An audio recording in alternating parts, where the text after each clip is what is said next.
ThinkTech on OC16, Hawaii's weekly newscast on things that matter to tech and to Hawaii. I'm Elise Anderson.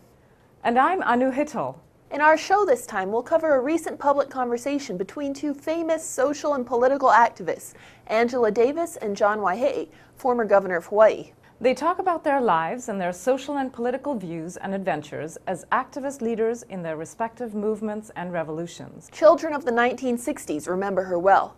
Davis rose to the national scene in 1969 when she was removed from her teaching position in UCLA's philosophy department because of her activism and her membership in the Communist Party. On Angela Davis, she is an activist and author and is in Hawaii as the Spring 2016 Dan and Maggie Inouye Distinguished Chair in Democratic Ideals at UH Manoa. She has made a number of public appearances and is teaching a course on American criminal punishment. Davis had been involved in the campaign to free the Soledad brothers, and today remains an uncompromising advocate of prison abolition and a critic of racism in criminal justice. She is also active in the Black Lives Matter movement. She was placed on FBI's 10 most wanted list and was the subject of an intense police search that drove her underground, culminating in her trial. During a 16-month incarceration, a Free Angela Davis campaign was organized. She was acquitted in 1972. A couple of weeks ago, on April 13th, Angela Davis joined former Governor John Waihee in what they called a community dialogue on civic engagement, and ThinkTech was there. Davis is currently a professor emerita in the history of consciousness and feminist studies at the University of California, Santa Cruz. The conversation was introduced by Noelle Kahanu and moderated by Kathy Muneno. It filled the house with a crowd that was eager to see the two speakers together, to hear what they had to say and to engage with them in Q&A. The two of them talked about their lives and their respective political and philosophical views and adventures as activist leaders in their respective causes. Their conversation was followed, as it should have been, by questions from the audience. As you will see, some of the questions and their answers to those questions were provocative. They talked about movements they were proud of and some they weren't, giving us many insights into what makes them tick. We don't have the time to give you all the footage, but here is at least the early part of the conversation. Olue mai ke alahina no, e kipa mai na mamoa manoa, e ola no kakoa maua kue. Aloha mai kako. My name is Noelle Kahanu, and I want to welcome you all to Mission Memorial Auditorium. Tonight we bring together two distinguished civic leaders to discuss their lives and their work. At first glance, they might seem like an odd couple, one a former governor, the other a revolutionary. But they have more in common than meets the eye. And because their lives have developed on different trajectories, together they offer unique perspectives on some of the most important questions and events of the last half-century, both in Hawaii and beyond. Governor Waihee got his start politically, like Angela Davis, in the Black freedom struggle. Originally from Hawaii Island, he was an undergraduate in Michigan when first Benton Harbor and then Detroit burned. In the aftermath, he took a community organizing job in Benton Harbor, a town with a majority Black population, but it was governed by whites. He helped to lead a movement to take over city governance.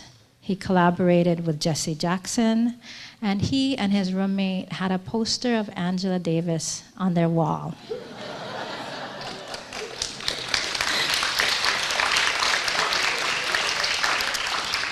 Waihee brought those experiences and that progressive political sensibility home when he started working as an organizer in Kalihi.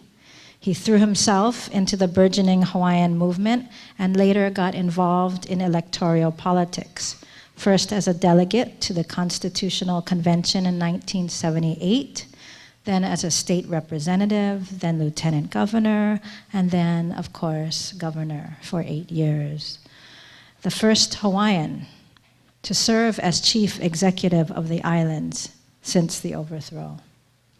More recently, he continues to advocate for Hawaiian sovereignty and self-determination through Kana'i Olowalu. Angela Davis, in a way, also came into the Black freedom struggle from afar, or at least via a detour. Raised by politically engaged parents in segregated Birmingham, she excelled in her studies and went to New York, then Massachusetts, and then to the Sorbonne in Paris, where she studied philosophy. In 1969, she came to the world's attention when then Governor Reagan had her removed from her first teaching job in UCLA. She was a political theorist, a communist, a revolutionary. She supported decolonization at home and abroad. She supported political prisoners, Black power, and self-defense. Accused of supporting a bloody attempted prison break at the Marin County Courthouse, she went underground.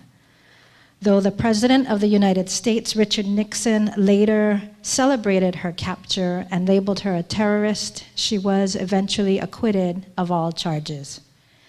As she remarked last Friday to a packed keynote audience, her life was saved by the very movement to which she had given her life.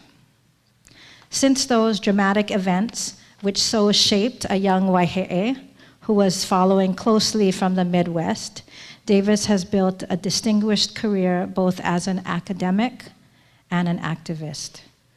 Currently Professor Emeritus of UC Santa Cruz, she has written books on a range of topics from Black feminism to intersectionality to the prison industrial complex. She has spoken around the world and is this spring's Dan and Maggie Inouye Distinguished Chair in Democratic Ideals. Professor Davis and Governor Waihee's lives have followed distinctive pathways, working at times within, but often outside of the system. Both worked for nationalisms, Black and Hawaiian. We bring them together tonight in dialogue to reflect on their lives in politics, in leadership, in struggle.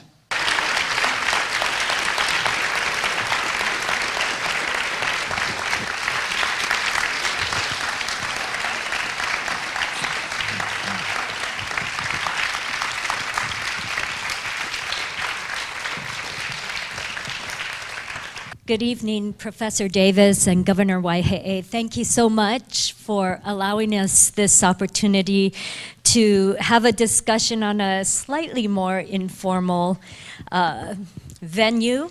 First of all, of the movements, the initiatives, the campaigns, and social changes that you've been involved in over the course of your lives, of what would you say are you most proud? We'll start with you, Professor Davis. Well, it depends on the era. After one has experienced so many years and so many decades, it becomes really difficult to point to a single moment. But I'll refer to the current era, and I'll say that I'm extremely excited that after so many years, so many decades of attempting to organize around the issue of prisons and political prisoners and the prison industrial complex, at times when it appeared that very few people, except the die-hard activists, were willing to listen and take the issue seriously. Finally, now there is a new popular discourse. There is attention from venues that one would never have imagined. I had the opportunity just this afternoon to meet with a small group of people around the issue of restorative justice and the chambers of the Hawaii Supreme Court, and the Chief Justice of the court was present. So, I'm very proud of that.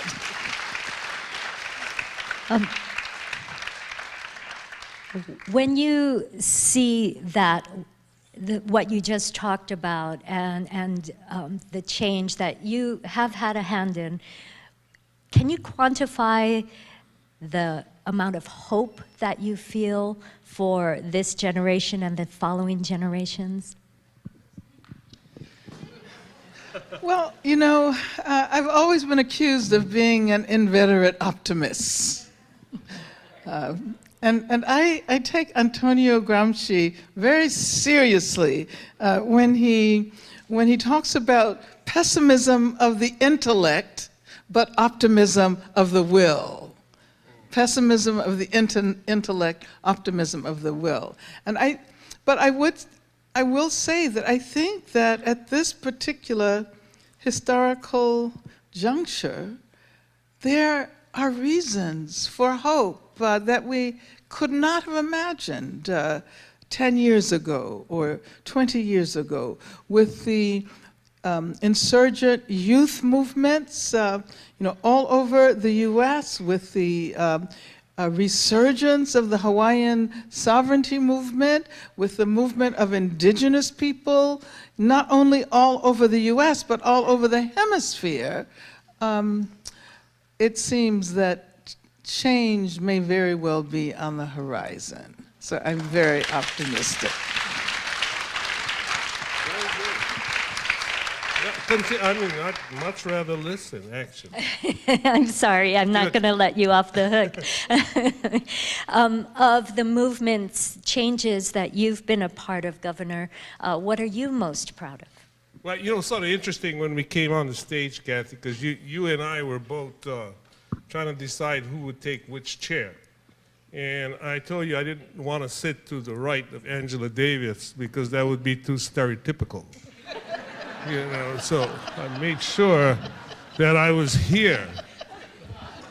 But the problem is it's stage left, but it's right from the audience. So you get caught. You get caught no matter where you go, right? And so I guess, you know, it was amazing because you talked about, you know, my early beginnings, which they mentioned, was actually leaving Hawaii, going away, and becoming part, first of the student power movement, and then I found out it was full of FBI informers, and then the Black Power movement, and then realizing that what I wanted to do was come home and come back to Hawaii. And so I guess if I was going to look at what I was most proud of, is very similar to what Angela talked about, which is the level of conversation that we take for granted today about Hawaiian sovereignty. You know, the idea, when 1973, I went to law school in Hawaii, and one of my classmates, Hayden Burgess, actually called a secret meeting of the law school people, students of Hawaiian ancestry, and 6 of us sat around and whispered about the fact that we are a nation. And now, no matter who or what side of the various perspectives you may be, you know, it's commonplace to say nation. It's just there. And in a sense, after a while, you know, coming to the current era, things were getting a little too comfortable. It was getting accepted. What's most exciting for me at the present moment is pushback. See? When people actually get up and start, you know, there was a time when nobody would dare sue a Hawaiian movement because it was Hawaiian. Now we are getting sued. So what that tells me is somebody must be nervous. You see? So if I am proud of anything at this point of my life, is the fact that even if I'm on the right side, I can still make people nervous about something that I feel very strongly about. You have to give them credit for standing by their views, for appearing and engaging in the public conversation, for telling stories that were in some ways quite personal, and for opening themselves up to questions from the crowd. You may not agree with Angela Davis. She is, after all, a self-proclaimed revolutionary and communist. For that matter, you may not agree with John Waihee, who is very outspoken on the issue of Hawaiian sovereignty. What we had that evening was good and robust conversation, at times nostalgic and at other times provocative, and in any event, unbounded by conventional correctness. Like them or not, they're both famous figures, one a part of our national history, and the other certainly a part of our state history. And their relevance is not only historical, both are still active and influential in their respective causes. There is value in addressing hard questions, revisiting the past and facing the future head-on. Yes, let's have differing views and express them in public. Let's have the kind of conversation that enhances critical thinking, builds social consciousness, and makes us better citizens, striving to achieve a better community. We need more of that, candid conversations in which we express our views, however unpopular, and test and compare them with others in hopes we will all come out better for the engagement. I had been arrested. I was charged with 3 capital crimes. I was charged with 3 offenses, each of which was a capital crime. So I was facing the death penalty 3 times. So you can imagine that I was feeling a little depressed at that moment.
And now let's take a look at our ThinkTech calendar of events going forward. ThinkTech broadcasts its talk shows live on the internet from noon to 5 p.m. every weekday afternoon, and then we broadcast our earlier shows all night long, and some people listen to them all night long. If you missed a show or you want to replay or share any of our shows, they're all archived on demand on thinktechhawaii.com and YouTube. For our audio stream, go to thinktechhawaii.com/radio. Visit thinktechhawaii.com for our weekly calendar and our live stream and YouTube links, or better yet, sign on to our email list and get the daily docket of our upcoming shows. ThinkTech has a high-tech green screen studio at Pioneer Plaza. We invite you to come down, see our studio, and be part of our live audience. Contact Jay at thinktechhawaii.com. Be a part of our civic engagement and raise your awareness on ThinkTech.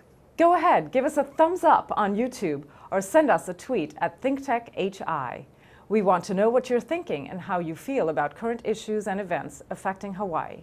We want you to stay in touch with us, and we want to stay in touch with you. Let's think together.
Want to speak out about a community issue or event? ThinkTech invites you to come down to our studio and make a video at our Speakers Corner. If you'd like to express yourself, contact Jay at thinktechhawaii.com. Want to join the conversation on one of our live streaming talk shows? You can do that now. You can call in and be included in the show. While you're watching any of our shows, just call our ThinkTech hotline. That's 415-871-2474. Yes, that's 415-871-2474. And you can pose a question or comment and be included on the show. We encourage you to call and participate, and we look forward to hearing from you. And now, here's this week's ThinkTech commentary. I'm Jay Fidell with this ThinkTech commentary. The First Amendment to the U.S. Constitution includes the Establishment Clause, which calls for the separation of church and state.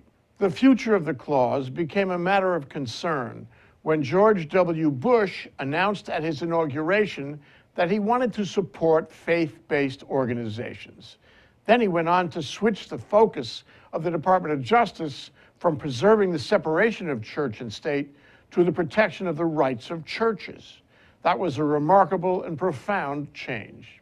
Over recent years, the church has become more and more active in the political process, and through dint of those efforts has become more and more influential in imposing its religious views on others, and in the process, enhancing its power in the community. At the same time, the church enjoys an unconditional tax exemption. We might have thought the quid pro quo for that exemption is that the church should stay out of politics, but that simply has not been the case. This puts the public at large, which has to pay all kinds of taxes, at a serious disadvantage in opposing or responding to the church's lobbying efforts. Clearly, the founders did not intend it that way. The Establishment Clause has been seriously weakened since that auspicious inaugural. We might have thought that things would go back to the way they were before the Bush administration, but it hasn't worked out that way. The country has changed. We are now in a place where religion has more money and leverage than ever before. It's not what the founders wanted, but it's the reality. Fast forward to the 2016 campaign. The Republican Party has gone right-wing conservative, and that includes religious conservatism by which people can impose their religious beliefs and practices on others. That's a big problem, because the reason for the clause in the first place was to prevent any religious group from imposing its religion on others, as had happened in Europe. Hawaii has many churches and many religions. Some of those churches enjoy extraordinary influence in our community. Did you know there were regular prayer meetings in the state capitol building during the Lingle administration? Did you think the legislators who were invited were troubled about the separation of church and state? Were you? Does it bother you that they prayed for their religion and to their God in the heart of our state capitol? A building built and operated with our tax money, a building sanctified not to religion, but to making the laws that govern us. Now fast forward to just a few weeks ago, when Ernie Martin, the chair of the city council, tried to put through a bill that would have given one born-again church in our community, the New Hope Chapel, a gift in the amount of $250,000. This, of course, would have come out of our taxes, yours and mine. What is worse is that New Hope actively lobbies on religious issues. Fortunately, Martin was face down on it, and it never passed. What is troubling is that Martin is the chair of the city council. Did he not know about the Establishment Clause? Did he not understand the separation of church and state? You don't take taxpayer money and give it to a church to advance religious doctrine. The ongoing erosion of this, the first bill of our Bill of Rights, has to stop. We cannot afford to forget the Establishment Clause, because to do so is to forget about religious freedom, a freedom on which our country is based. The way to good government and to a sustainable republic is not through the edicts or influences of a church, any church. Government must be secular, and we must keep it that way.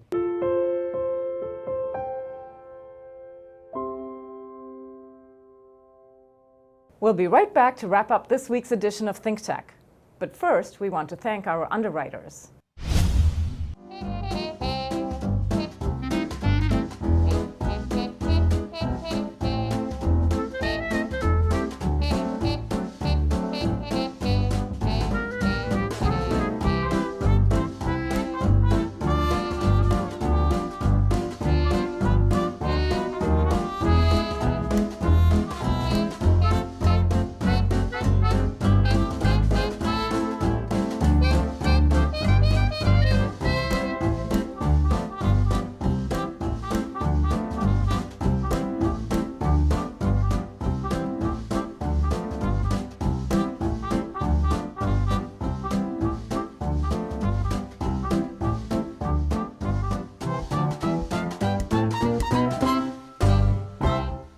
Okay, Anu, that wraps up this week's edition of ThinkTech. Remember, you can watch ThinkTech on OC16 several times every week. Can't get enough of it, just like Jay Fidell does. For additional times, check out OC16.tv. For lots more ThinkTech videos and for underwriting and sponsorship opportunities on ThinkTech on OC16, visit thinktechhawaii.com.